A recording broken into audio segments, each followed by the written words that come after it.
টিয়কৰ জগধুৱাৰ বাগান তিনিআলিৰ সমীপত ৰাষ্ট্ৰীয় ঘাইপথৰ উপপথত ভয়ংকৰ পথ দুৰ্ঘটনা।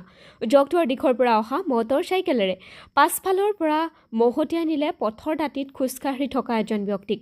দুৰ্ঘটনাগ্ৰস্ত মটৰ চাইকেলখনৰ নম্বৰ AS01EV2766। মটৰ চাইকেলখনৰ আৰোহীজনৰ নাম পাৰভেজ আলম। ঘৰ হুজাইত। কৰ্মসূত্ৰে জগদৰত থাকে বুলি জানিব পৰা গৈছে আৰু পথচাৰীজন তেওঁক চাহ বাগিচাৰ জিন্তু ৰাজুৱাৰ।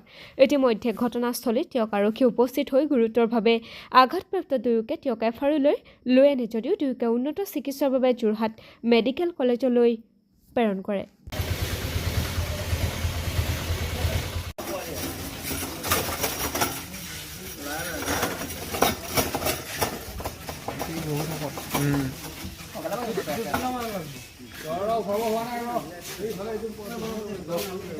ৰাস্তা কাষত ৰৈ আছিলোঁ চাইকেল লৈ।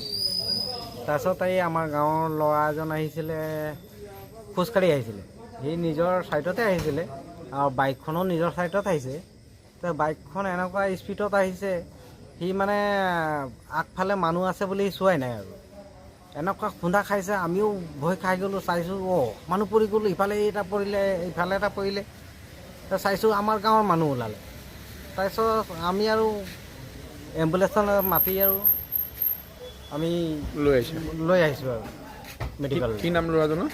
ল'ৰাজনৰ নাম এই জিন্তু ৰাজুৱাৰ। যিজন খোজকাঢ়ি আছিল, অঁ, ইজনৰ নাম জানা নেকি? সেইজন নাজানো নহয় ছাৰ।